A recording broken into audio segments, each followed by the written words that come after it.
good, Javon, and welcome to tonight's edition of the Regional News. Health officials have confirmed some cases of the coronavirus COVID-19 in the Caribbean.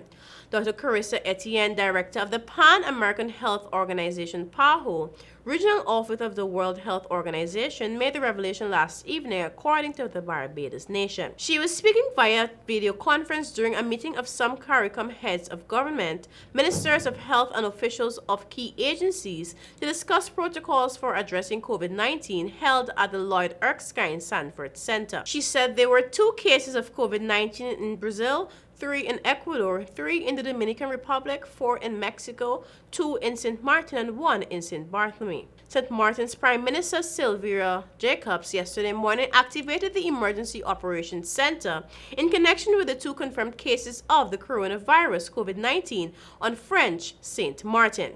A release from the Prime Minister's office said that these persons are currently in isolation at the hospital on the French side of the island and will remain there for 14 days. St. Martin is host to a large Guyanese population, and there is significant travel between the French-Dutch island and Guyana.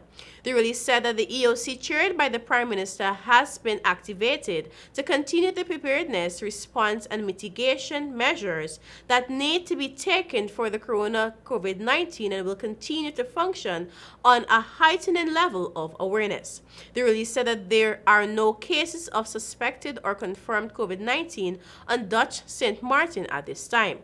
The release added that screening processes at ports of entry have been stepped up in a cooperation with the airlines, which are also following their own screening protocols. As coronavirus spreads rapidly around the globe, Dominican authorities yesterday ordered the cancellation of all flights from mainland for 30 days. The measure will affect some 4,000 passengers who had reservations to fly with a low-cost airline from Maryland to La Romana, a coastal tourist area, according to statistics from the Ministry of Tourism.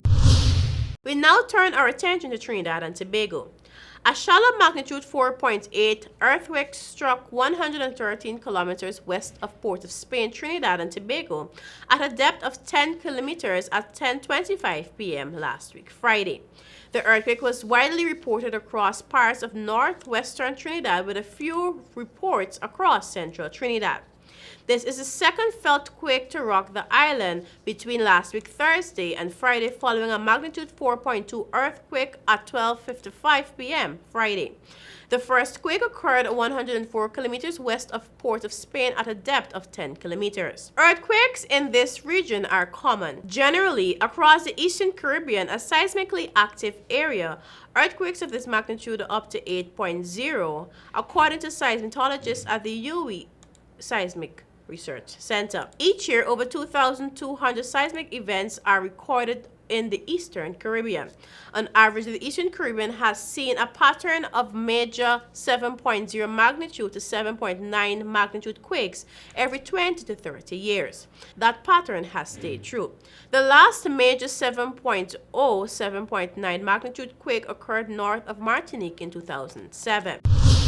And finally, Haiti's President Jovenel Moïse on Monday named a new prime minister to tackle the country's worsening socio-political and security crisis. And I quote, "Following consultations with different sectors, I have decided on Joseph, a new prime minister," Moïse said on his official Twitter account. He is tasked with forming as soon as possible a government of transparency and consensus capable of raising the challenges of the moment, end of quote, he said. Joseph has been environment minister since September 2018 and was also appointed interim minister of economic and finance in September 2019.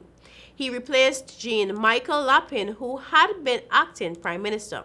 Haiti has been in a deep crisis since the resignation in March 2019 of Prime Minister Jean-Henri Sient.